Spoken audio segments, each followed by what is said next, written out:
क्या कहेंगे, अभी पहुंचे हैं पीड़ित परिवार से मुलाकात करने, अपने आर्थिक सहायता भी प्रदान किया परिवार को, कितना दुर्भाग्यपूर्ण है घटना? बहुत दुर्भाग्यपूर्ण है। जैसे मैंने देखा, हम लोगों ने पूरे 4-5 दिन, ये घटना जब 18 तारीख घटी है तब से हम लोग, हाँ 17 तारीख घटना घटी है, जब से देखा है सोशल मीडिया पे तो पूरा एक लगता है कि दुखों का पहाड़ से टूट गया है।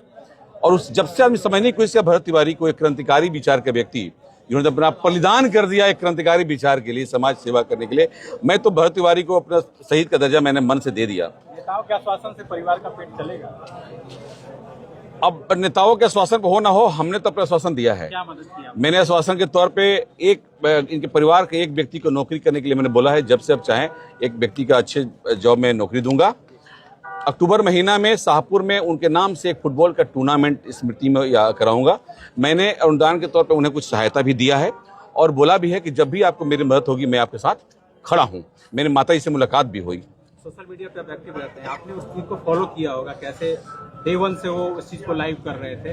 घटना कितनी दुखद है, पुलिस को क्या प्रिकॉशन लेना चाहिए था? क्या इसका उपाय यही था कि इनकाउंटर किया जाए, उसको न्यूट्रलाइज, पहले भी उसको कस्टडी में लेके किया जा सकता था? बिल्कुल पुलिस ने गलत किया है, पुलिस ने बिल्कुल गलत किया है। देखिए, कोई व्यक्ति आजीज हो जाता है इस तरह से करने के लिए। वो आदमी जवानिया गांव, आप सबको याद होगा, हम लोग जवानिया गांव में इतनी मदद करने के लिए गए थे। वो जवानिया जब गांव ढहा था, हम लोग खड़े थे वहां पर। आज उस गांव के विस्थापितों को बसाने के लिए जो प्रेरणा चल रहा था, उसी के लिए आवाज उठा रहे थे। लगातार प्रशासन के यहाँ आवेदन जाके दे रहे, प्रशासन ने क्या जवाब दिया? मैं तो मांग करता हूं कि जितने आवेदन दिए गए थे उस आवेदन पर क्या अधिकारियों ने सुनवाई की? क्या आवेदन देखा, रिप्लाई भी किया? इसी बात का दुख था उन्हें कि प्रशासन मेरे बात का कोई जवाब नहीं दे रहा है। हम कोई आवेदन देते हैं तो उसकी जवाब आनी चाहिए।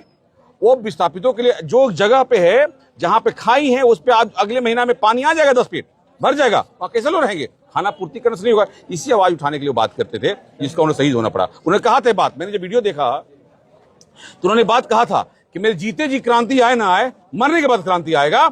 और एक सोची समझी साजिश के तहत उन्होंने इस तरह के नाम दिया है। लगता है कि पुलिस के अलावा इसमें जो और ब्यूरोक्रेट्स हैं, मतलब जो प्रखंड लेवल के होते हैं या फिर अनुमंडल लेवल के होते हैं, उनका भी एक बहुत बड़ा दबाव था कि नहीं बहुत ज्यादा स्मार्ट बन रहा है, करप्शन के अगेंस्ट में आवाज उठा रहा है।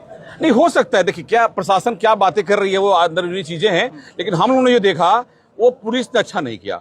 जब इतनी सारी बातें हुई, ठीक है, उसने आक्रोशित रूप धारण किया, हाथ में बंदूक उठाया, क्रांतिकारी विचारधारा का वो किताबों पढ़ा। हमारे शास्त्र पढ़ाया जाता है, वेद पढ़ाया जाता है, रामायण पढ़ाया जाता है, और हम हमेशा पढ़ते हैं कि धर्म के अगर कोई अधर्म हो रहा है तो हम हथियार उठाते हैं, शास्त्र में पढ़ाया गया है।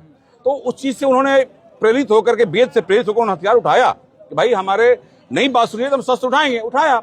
लेकिन प्रशासन को संयम से काम लेना चाहिए था। प्रशासन चाहता तो घर में गिरफ्तार कर लेता। रात में खाना में आप दबा देते, नींद का दबा दिलवा देते। गिरफ्तार जिस तरह से होता है, गिरफ्तारी हो सकती थी। और सबसे बड़ी बात, जब बंदूक सिलेंडर हो गया फिर क्यों गोली मारी गई?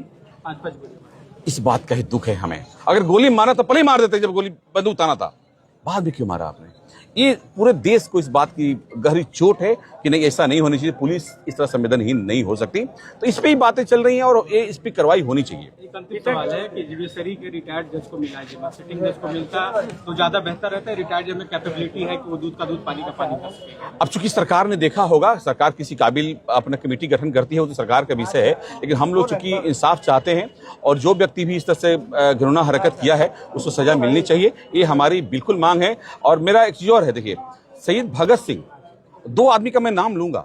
भगत सिंह ने भी याद दिलाया। और बताइए, जब मारना ही था, जब सरेंडर के बाद, आपको याद होगा 2008 में मुंबई में कांड हुआ था, पाकिस्तान हमला हुआ था। कसाप ने 156 लोग की हत्या करने के बाद सरेंडर किया था और पुलिस उसे गिरफ्तार किया था, 1 साल जेल में रखा था, तब फांसी हुई। क्या हमारा भरत तिवारी वैसे भी नहीं थे क्या? तो ये बहुत सोचनीय विषय होती है। हम लोग खुद सोच रहे हैं इस विषय पे कि ऐसा नहीं होना चाहिए। प्रशासन को बहुत ही संयम से काम लेना चाहिए था। और उनको, हमने तो मुख्यमंत्री जी का बयान देखा था तो बड़ा अस्वस्थ थे। उन्होंने कहा था कि एक लड़का है, उसको हम लोग इलाज कराने के लिए भेज रहे हैं, लेकिन पता चला कि अब तक निधन ही हो गया। ये काफी दुखद है और हम लोग पूरा परिवार के संवेदना के साथ खड़े हैं, हमेशा खड़े हैं, जब भी रहेगा। पुलिस कर्मियों पे कार्रवाई के बजाय परिवार वालों पर ही उनका एफआईआर करवा दिया गया। हाँ, मेरा ये भी मांग है कि परिवार के साथ, परिवार बहुत परेशान है, क्योंकि परिवार के पास संवेदना के लिए काफी लोग आ रहे हैं। माता जी की तबीयत खराब है, पिताजी भी काफी वो हैं, भाइयों की भी हालत खराब है।